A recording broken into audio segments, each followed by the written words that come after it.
Good afternoon, students. Good afternoon. Good afternoon, Sangeeta.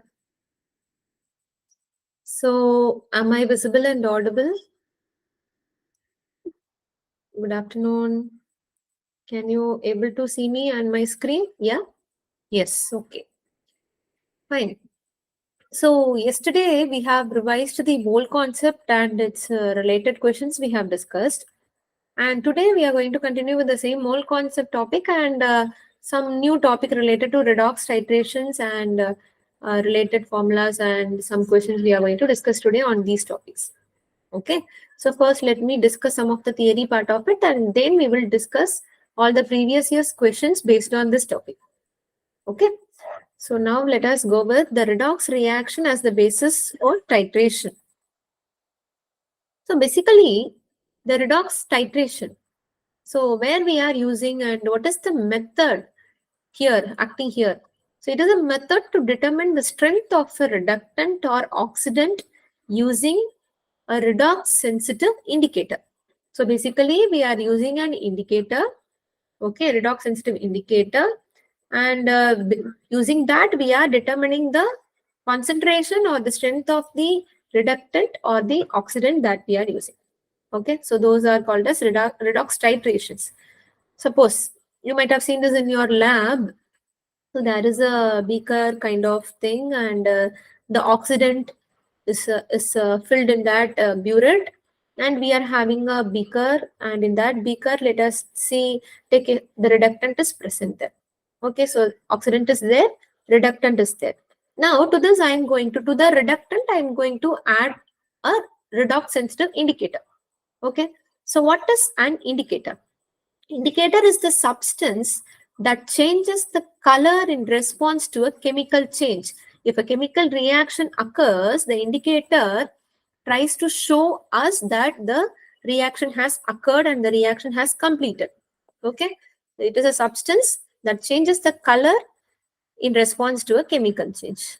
Okay, so now in this beaker solution, that is in this reductant, if I am adding this indicator, and then if I'm titrating this reductant over this oxidant, so the droplets of the solution from the oxidant part, it will come inside the beaker, right? So they are getting titrated, this titrated, and the result will come out. So mostly the oxidizing agents that we use or the oxidants that we use in the redox titrations are potassium permanganate, KMnO4, potassium dichromate K2Cr2O7, and iodine. So these three oxidizing agents we are using in the redox titrations basically. So that is in the burette solutions can be of these three compounds. Okay. Now talking about the first oxidizing agent, that is potassium permanganate. So basically the color of potassium permanganate is what to say, kind of a purple color. Okay, you can see that color. It is a kind of purple. Okay, and it is the oxidizing agent. Oxidizing agents are otherwise called as oxidant. And since it is having this purple color, it is acting as a self-indicator. No external indicator is required for this potassium permanganate containing reactions. Okay, so it is acting as an indicator also as well as an oxidant. And the reductant that is being taken in the beaker, they can be of Fe2 plus, ferrous ions, oxalate ions, C2O4 minus oxalate ions, etc. Now, this oxidizing agent is reacting with this reducing agent and reaction is occurring. Reaction is occurring. So, a droplets of the KMnO4 is coming out from the burette to this reductant and the reaction occurs. I'll show you the reaction. So, the KMnO4, in the KMnO4, MnO4 minus ion is there, right? So, that will react with the C2O4 minus ion, that is the oxalate ion which is there in the reductant. In presence of an acid, it forms 2Mn2 plus 10 CO2 and 8 H2O. It is a redox reaction basically. And this is the reaction occurring at acidic medium. You can see here, it is occurring in acidic medium. 16H plus. Okay, in a strongly acidic medium, the oxalate ion is getting converted to carbon dioxide, and the MnO4 minus, the oxidation state of manganese here is +7, and the oxidation state of manganese here is +2. So 5 electrons are gained by this Mn. So oxidizing agents means acceptor of electrons, right? So manganese is accepting 5 electrons. From where does it accepting the 5 electron? From the carbon, from the reductant only. So this is the oxidizing agent and this is the reductant, right? So from this carbon, so here the oxidation state of carbon is +3 and here the oxidation state of carbon is +4. Since 5 carbon are here, so it will lose 5 electrons. So for each carbon, you will have one electron. So those 5 electrons, this carbon is losing and this manganese is gaining those 5 electrons, and this is a kind of redox reaction. Okay, reductant is getting titrated with oxidant. Very important reaction you have to keep in mind. So now you see the color of the solution that is in beaker. The kind of colorless solution or the blue color solution is turned to pink color. So this conversion of blue to pink color denotes the end point of the reaction. So at this point, we have to stop the reaction. Okay, so this KMnO4 is acting as a self-indicator by showing the color change. Okay, so this is how potassium permanganate is acting as an oxidant in one of its reaction. Okay, now coming to the next oxidizing agent, that is potassium dichromate. Potassium dichromate. So here potassium dichromate is taken in the burette, and it is not a self-indicator. It is colorless, so it is not a self-indicator. And the reductant can be Fe2 plus ion. Okay. So since potassium dichromate is not an indicator, some external indicator has to be used. That external indicator can be diphenylamine or diphenylbenzidine. So any one of these external indicator can be used and it is titrated. Okay. Now the ion, the dichromate ion, Cr2O7 2-, that is present in this potassium dichromate. It is reacting with Fe2 plus, and then again here also in acidic medium. In acidic medium, the chromium from +6 oxidation state is getting converted to +3 oxidation state, and here Fe2 plus is getting converted to Fe3 plus. So iron is getting oxidized and chromium is getting reduced. So it is a redox reaction. Okay, redox titration using potassium dichromate. Okay, so this is the part. Now, if the solution turns blue, if the solution turns intense blue, then it denotes the end point of the reaction. Okay, so for potassium permanganate, pink color, and for potassium dichromate, the color would be blue, intense blue.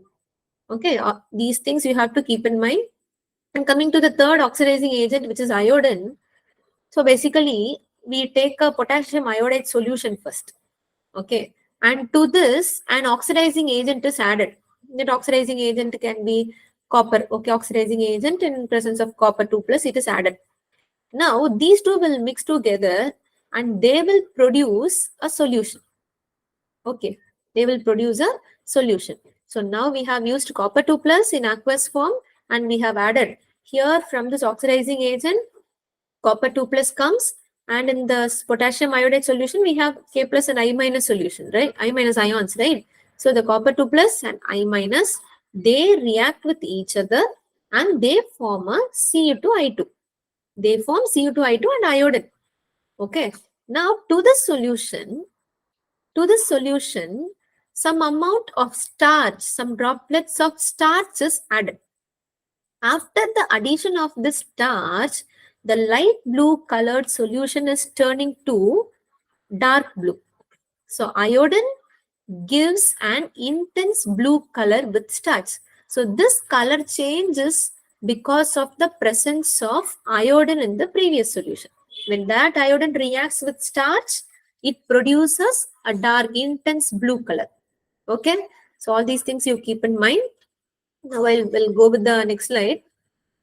Now, when we are doing the titration, okay, when we are doing the titration, Now the copper and iodide solution, the solution which we have taken in the previous slide, so that has to be taken as the reductant, and in the burette sodium thiosulfate is filled.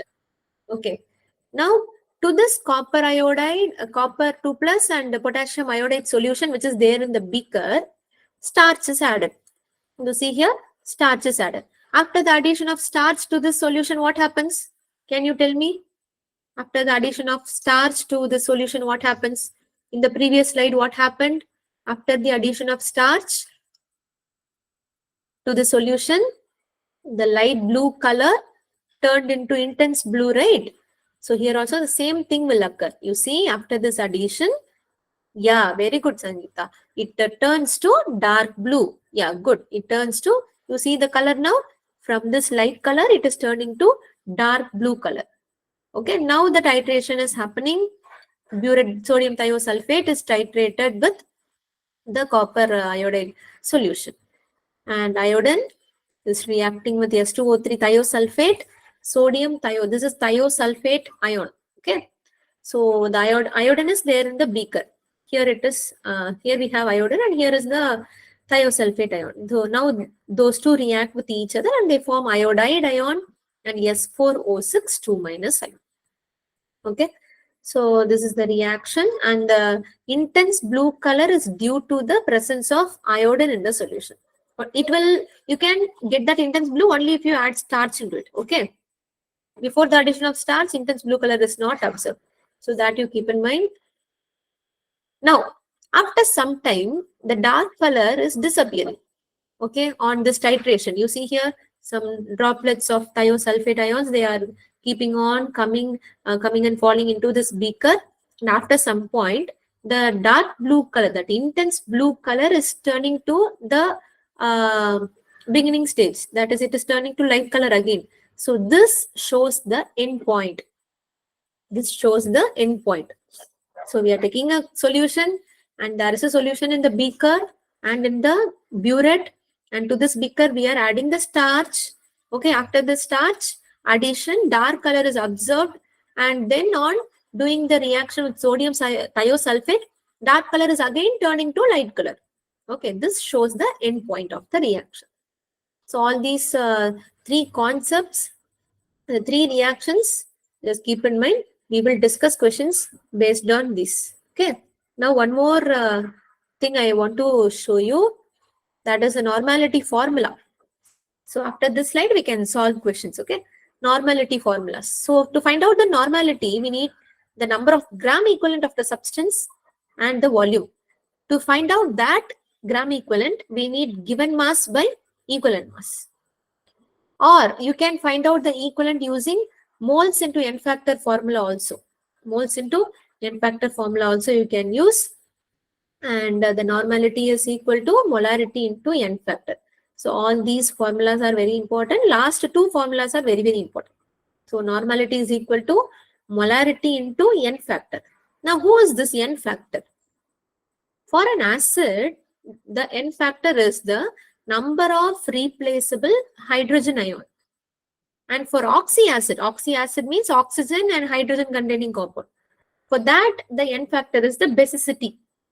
And for a base, the number of replaceable OH minus ion in the compound. And for the normal neutral salt like NaCl, we have to take the positive charge, total positive charge, or the total negative charge. In case of NaCl, Na plus and Cl minus, right? So the n factor is +1. Like that we have to take. So just keep in mind all these formulas. Now we will solve the previous year's questions on JEE and NEET using the concept which we have discussed now. So the first question is here to you. The number of electrons involved in the reduction of permanganate to manganese dioxide in acidic medium is. So with this, just take down the reaction which I am giving you. It is the JEE question which have been asked in this year, okay, 2023 January. So here, reduction of permanganate. So what is permanganate? It is MnO4 minus. It is being reduced. Reduced means it is gaining the electron in acidic medium. Acidic medium means H plus should be there. and electrons are involved. It is gaining some electrons and it is turning to manganese dioxide. It is turning to manganese dioxide, MnO2, and water is coming out. If I want to balance this equation, what I have to do? So 4 oxygen we are having. So let me put 2 here. Now 4 hydrogens are there. So let me put 4. Okay. Now here the oxidation state of manganese is +7 and here the oxidation state of manganese is +4. But only one manganese. So what I have to do? Put 3 electrons. Put 3 electrons.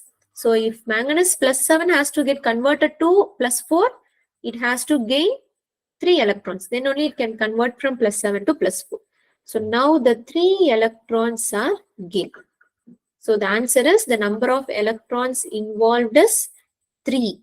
Number of electrons involved is 3. So that is the answer. Very easy, right? You just need to know the reaction. You need to take out the reaction from the question. That's all. Just balance and then get it. Any doubt from this? Shall we move on to the next question? Shall we move on to the next question? Yes or no? Yes. Good. The total change in the oxidation state of manganese involved in the reaction of KMnO4 and potassium iodide in the acidic medium is total change in the oxidation state of manganese involved in the reaction of KMnO4. So I have to take KMnO4. Now KMnO4 is reacting with potassium iodide. Okay. So what happens when KMnO4 reacts with potassium iodide? It forms Mn2 plus salt and I2 will come out. Okay. In acidic medium. Acidic medium. So let me put H plus also. Now here the oxidation state of manganese is +7. You all know how to find out the oxidation state of an element, right? Or you want me to teach that?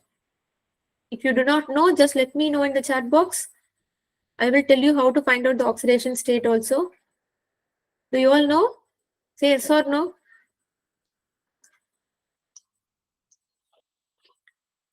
You guys know to find out the oxidation state of an element or yeah, okay. Fine. So now manganese is going from +7 to +2 again. Yes, you know. Okay. Very good students. Now they are asking the total change in the oxidation state. So just see from +7 to +2. So what is the change in oxidation state? The change in oxidation state is +5. That's all. Okay. This is the reaction and this is the answer for this. Answer is +5. Got it? Let us move on to the next question. KMnO4 oxidizes I- in acidic and neutral and faintly alkaline solution, respectively to. What could be the answer for this? Any idea? Do any of you have? Just give me a moment. Find out the answer for this.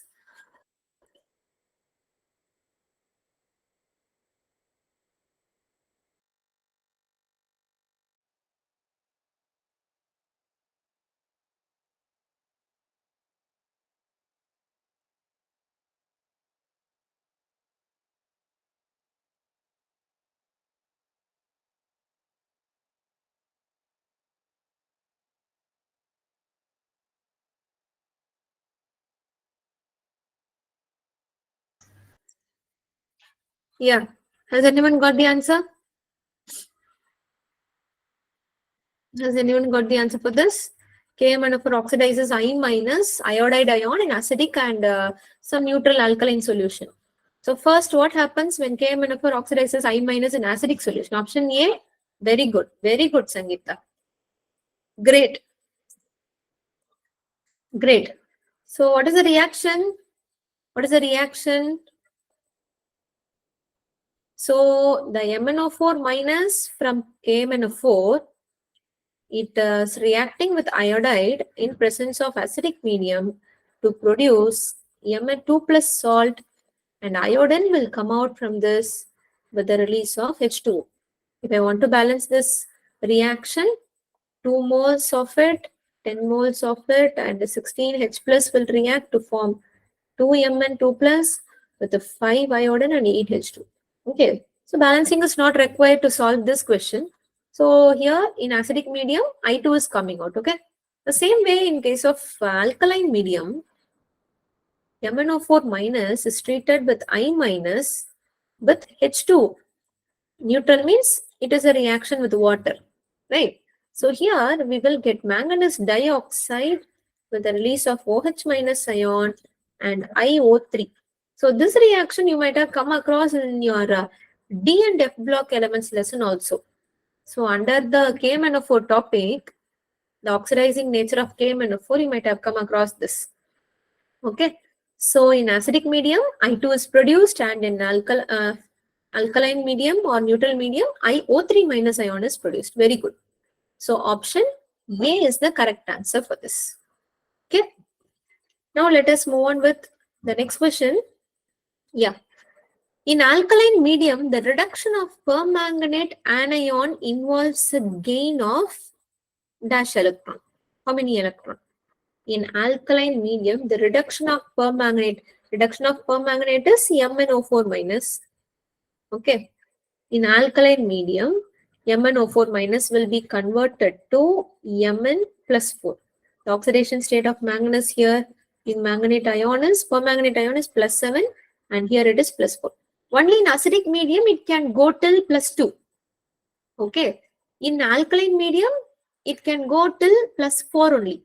It cannot act as a very good oxidizing agent in alkaline medium. Only in acidic medium, it acts as a strong oxidizing agent. So it goes till plus 4. And if you see the gain of electron, how many electrons it has gained? It has gained 3 electrons. So the gain of electron is 3. Gain of electron is 3. Okay. Shall we move on to the next question?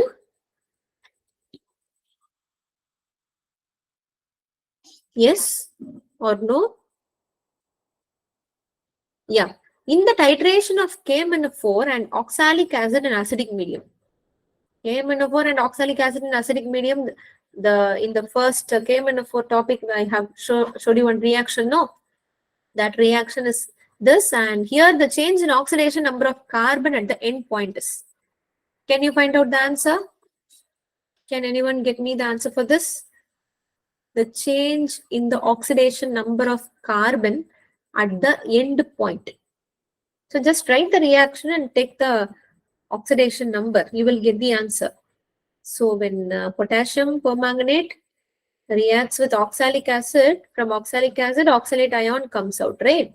And in acidic medium, so I have to put H plus. It forms CO2 and Mn2 plus and H2O, right? So if I want to balance this, I will get 2 here, 5, 16, 10. Don't worry about the balancing. We have a method to balance the redox reaction, right? Half reaction method and oxidation number method. You can use that method and you can balance the equation. Now for this reaction, balancing is not required. So just go for the oxidation, change in oxidation number of carbon. So where is carbon? Here is carbon. So in oxalate, it is 2x minus 8 is equal to minus 2, and 2x is equal to plus 6, and x is equal to plus 3, right? Oxidation state of carbon here is plus 3. And here in carbon dioxide, what is oxidation state? X is equal to plus 4. X is equal to plus 4.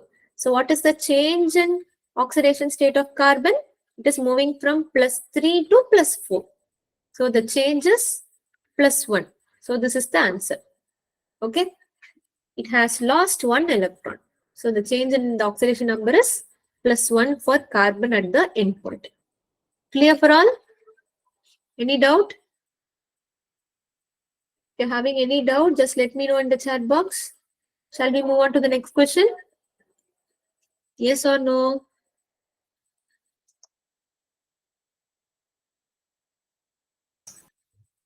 No, ma'am. Yes, ma'am. Next. Okay. Okay, Sangeeta. Yeah. Yeah. Now, this is a neat question. Which of the following reactions are disproportionation reaction? So, what is meant by disproportionation, first of all? The element in the reactant side, okay, it will have two different oxidation state in the product side. And in one of the product, that particular element will get oxidized, and in the other product, the same element would have got reduced. So those reactions are called as disproportionation reactions. Now with this concept, can you guys solve the question and let me know the answer? Same element should get oxidized as well as it should get reduced. So it is in which reaction? Which among the following options are correct? Try for it.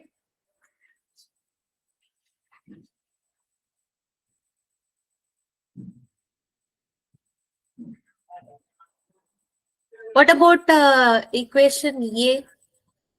Is reaction A disproportionation? See the oxidation state of copper. Here the oxidation state of copper is +1. Yeah, very good. And here it is +2 and here it is 0. So from +1 to +2, it is oxidizing. Yeah, good. And from +1 to 0, it is reducing. So A is the disproportionation reaction. What about B?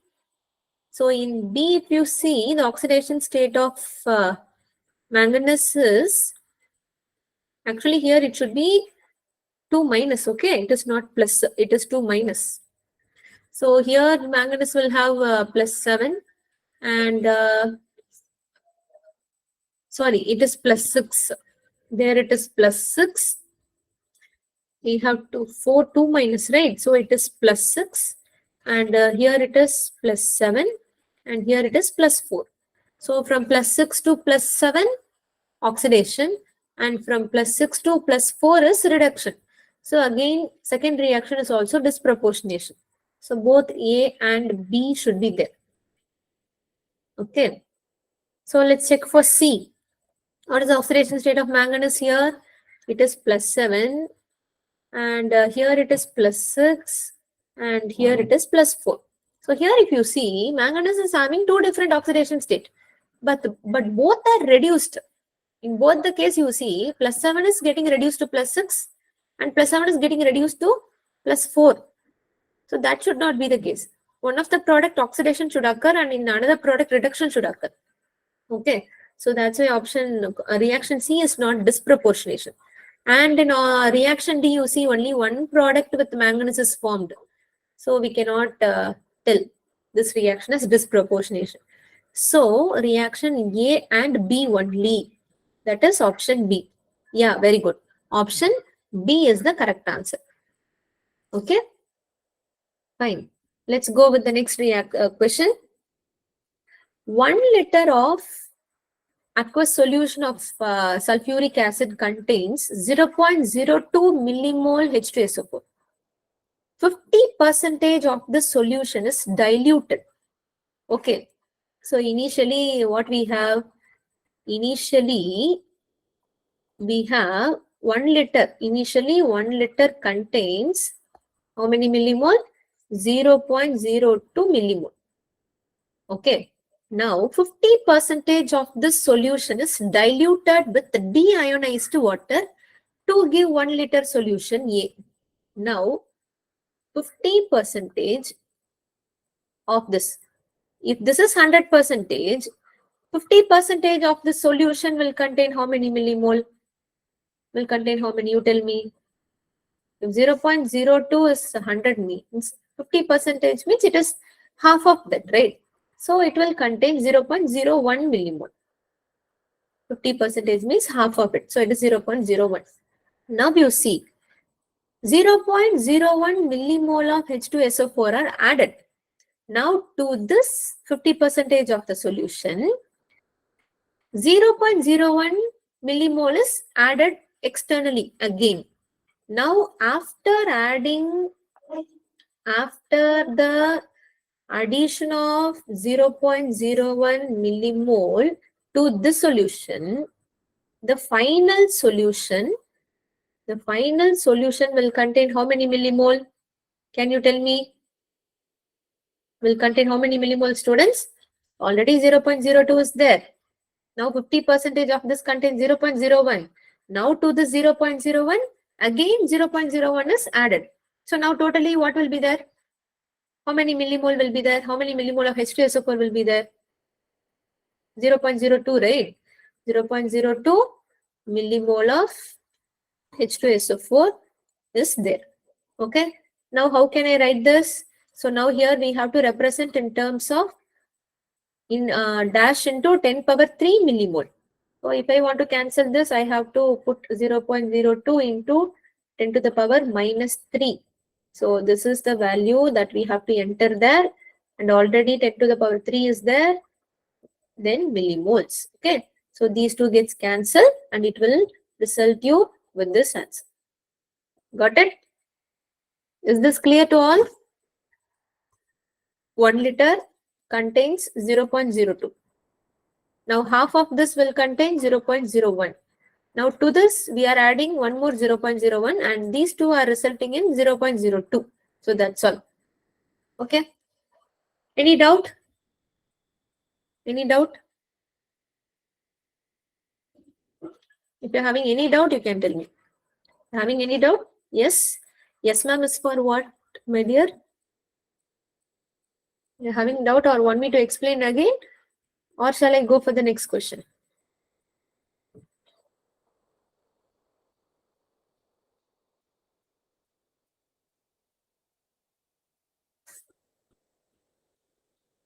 Shall we go with the next question?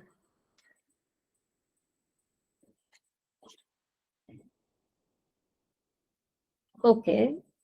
Okay, I'll explain fast. So initially we are having 0.02 millimole of the solution. Now I am taking 50% of it out. Okay. If I take half of it, the half of 0.02 is 0.01, right? So this will be remaining there in the system. Now to the system, we are adding 0.01 again from external source. Now the total mixture will result in 0.02, right? Millimole, right? So that is the answer. Now here we have to represent the answer in terms of 10 to the power 3 millimole. So what I am doing, I am multiplying the answer by 10 power minus 3. So that already 10 power 3 is there, no? So what happens here? 10 power minus 3 and 10 power 3 gets cancelled and we will get the resulting answer. Got it? Now it is clear. Shall we go for the next?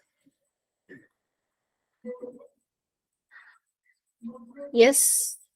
Okay. Yeah, it is a statement type question for you. So assertion and reason. They are given, you have to find out the correct answer. Assertion says that an aqueous solution of potassium hydroxide, when for volumetric analysis, its concentration should be checked before the use. Okay. The reason says that on aging means as time goes on, potassium hydroxide solution absorbs the atmospheric carbon dioxide. Is that right? What do you guys say for this? What do you guys say for this? Will potassium hydroxide absorb the atmospheric carbon dioxide? So that we need to check the concentration of KOH before doing the reaction. Yes. Potassium hydroxide will absorb the carbon dioxide. So every time before starting the reaction, before doing the volumetric analysis in the lab, we have to check the concentration of the KOH. Okay. So both assertion and reason are correct, and reason is the correct explanation of assertion. If you have already know this, no issues. If you have not known, just learn this concept today. Okay. We are learning. You guys are learning. Still, you guys are learning. So learn and get the concept and prepare well for your competitive exams. Okay. Now moving on to the next question. Identify the process in which the change in oxidation state is felt. This question is very easy, right? Can anyone let me know the answer? First, in which relation change in oxidation state is 5? Just to find out the oxidation state, you will get the answer. I'll give you some 15 to 30 seconds to solve this question. Can anyone try for this?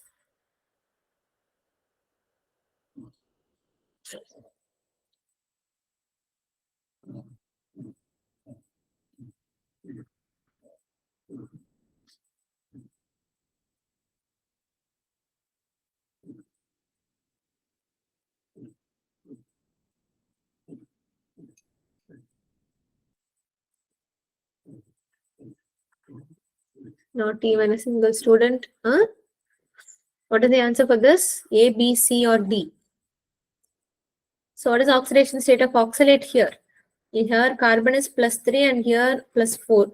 So here the change is +1 only. And here it is +7 and here +2. So 7, 2. So it is +5. Option B is the correct answer. No. And here for chromate it is, dichromate it is +6 and for chromium it is +3. So change is 3. And here for this it is +6 and here it is +3. So again the change is 3. Okay. So only in option B, the change in the oxidation state is +5. So option B is the correct answer. Okay. Now coming to the next question. An indicator X is used for studying the effect of variation in concentration of iodide on the rate of reaction of iodide ion with H2O2 at room temperature. H2O2 is the hydrogen peroxide. Now the indicator X forms blue colored complex with the compound A present in the solution. Now who is that indicator and who is the compound A? Can you guys try for this? I think starch. Okay, very good. Indicator is starch. And who is compound A? Helal, you are correct. Starch is correct. And try to find out the compound A also. Which compound will produce that blue colored complex? Which compound? Very good. Very good. Answer is option A. Very good. Good students. Good. All of you are doing great. So it is I minus. Iodide ion is there and it is reacting with H2O2. So it is reacting with H2O2 and it forms I2 and H2O. So this is compound A. Okay. Now this compound A, iodine, it is treated with starch. When it is treated with starch, it forms the, I'm sorry, it is, oh sorry my dear, your name is Alima. Good Alima.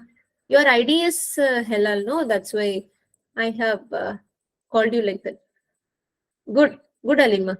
So starch is the indicator and it will give the intense blue color. Okay. Yeah. Starch is the X. Iodine is A. Very good students. Now let us move on to the next question. What is the change in oxidation number of carbon in the following reaction? One of the very easiest question in today's session. Just give me the answer. First, what is the change in oxidation number of carbon? And oxidation number of carbon in methane, here it is -4 and here X, each chlorine will have -1. Option A, no. Here you see the oxidation state of carbon in methane is -4. CH4. So I'm taking carbon as X and each hydrogen will have, yeah, option B. Very good. So it is +4 equal to 0 and X is equal to -4, right? And in CCl4, each chlorine will have -1 charge. So X will be +4. So the charge is changing from -4 to +4. Option B. Very good. Option B. Yeah, option B. Got it? Oxidation number of the carbon, Sangeeta. The total molecule is neutral, but we have to find out the oxidation state, right? So that is -4. I hope it is clear now for you. Am I right? Shall I move on to the next question? Okay, good. Now coming to the next question, 5 gram of NaOH. So all these questions are 2023 JE and some of the previous NEET questions. Okay. So 5 gram of sodium hydroxide was dissolved in deionized water to prepare a 450 ml stock solution. So the mass is given, mass means weight is given, and the molecule is NaOH, and volume is also given in milliliter. What volume in milliliter of the solution will be required to prepare 500 ml of, this is, let me take this as V1 and this as V2, okay, of 0.1 molar. 1 molar means it is concentration, molarity. So let me take this as, what I can take? I'll take this as M2. So I have to find out the volume. What volume of this solution would be required to produce? Now, we know that M1 V1 is equal to M2 V2, right? So M2 is given 0.1 and V2 is given 500 and V1 is also given, it is 450. So ml and no. It is a stock solution, right? It is not V1. It is not V1. Sorry for it. So we are preparing the solution. So we have to find out that V1. What volume? That volume only we have to find out. V1 we have to find out. And the molarity we can find from this weight and from this volume. So what is the formula to find out the molarity? Molarity is equal to, that is M1 I am finding out here, okay? Number of moles of solute divided by volume of solution in liter. Volume of solution in liter. Now what is the formula to find out the number of moles? It is the given mass divided by molar mass, right? So what you do, substitute this here and the molarity will be the given mass. What is the given mass? Given mass weight is 5 gram and the molar mass of sodium hydroxide. For sodium here it is 23, for oxygen is 16 and for hydrogen it is 1. So 23 plus 16 plus 1 will give you 40. So the molar mass of sodium hydroxide is 40. Now instead of this number of moles only, I have substituted this. Now in the denominator I have volume, right? Now we have to substitute the volume in liter. But here the volume is given in terms of milliliter. So what I have to do? I have to divide this by 1000 and that 1000 will go to the numerator. Denominator of the denominator goes to the numerator. Now in place of M1, I have to substitute this. So let me substitute. 5 into 1000 divided by 40 into 450 into V1 is equal to 0.1 into 500. Just cancel it out and it is 2 and here it is 9 and here we will get 2 and now V1 is equal to 0.1 into 500 into 2 into 9, 18 divided by 5. Okay. So this will give us 180 milliliter. This will give 180 milliliter for us. Okay. 0, 0 gets cancelled. 259, yeah. Fine. So the answer will be the volume of the solution that is required to prepare the 500 ml of 0.1 molar solution is 180 ml. Got it? Yeah. Students, is this clear for all? Is this clear? Shall we go with the next question? Yes or no? Tell me. Yes.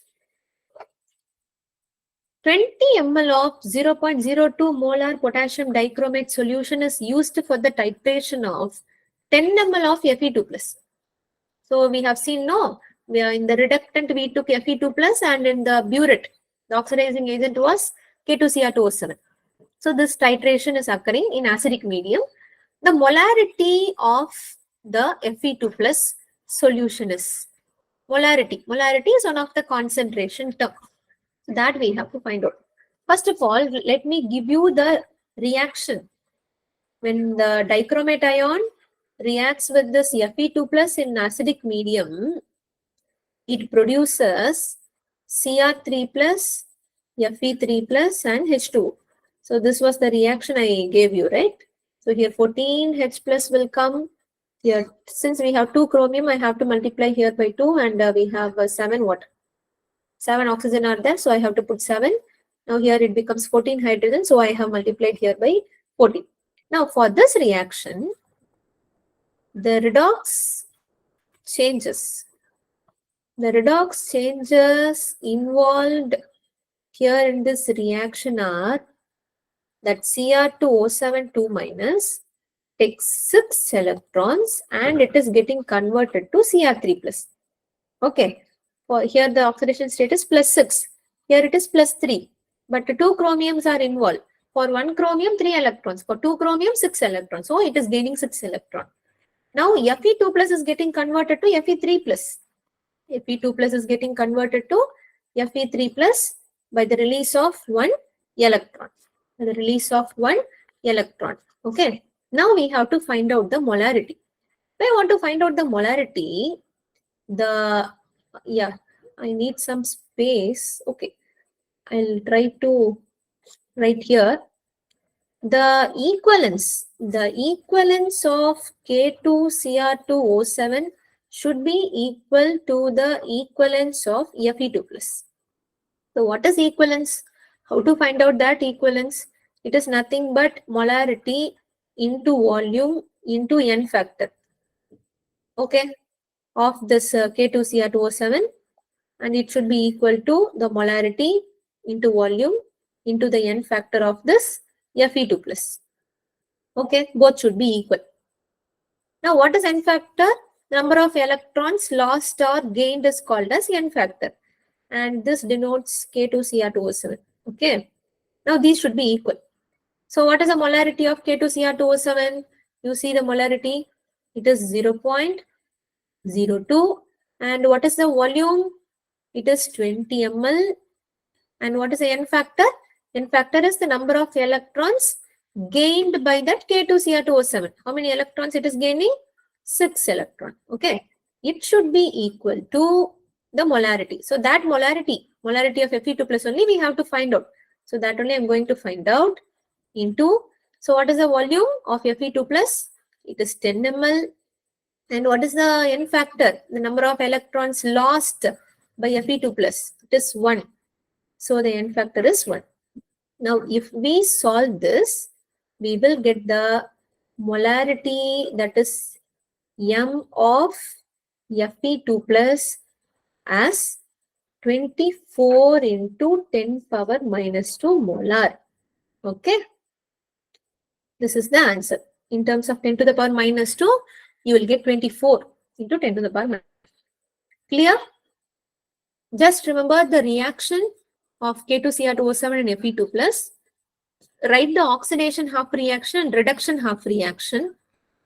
Then, according to the question, in this question, they are asking molarity. So, this is one of the formula you are getting from this new formula, which I have shown you in the previous slide. Okay. So, apply this, apply all the numerical thing into this formula and get the answer. Is this clear for all? Any doubt? Any doubt? No doubt? If there is no doubt, just give me a thumbs up or type yes in the chat box.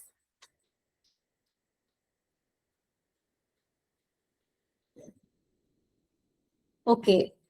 I have some more questions for you, but since we have no time, I am closing the today's session here. And then next session, we can meet up with some different topic. Okay. So do you have any doubt from the questions that we have discussed so far? Is everything clear? I hope this session is useful to all of you who have watched this. Am I right? So just go through the things again. Yeah, yeah. You have to memorize. I'm not getting, my dear. Just we have to memorize all the. No. Only that this reaction, the Cr2O7 2 minus with Fe2 plus, and 3 reactions I gave you in the beginning. No, one with potassium permanganate, another with potassium dichromate, and another with iodine. Only those reactions you have to study. Okay. Other reactions you might have come across in your D and F block lesson.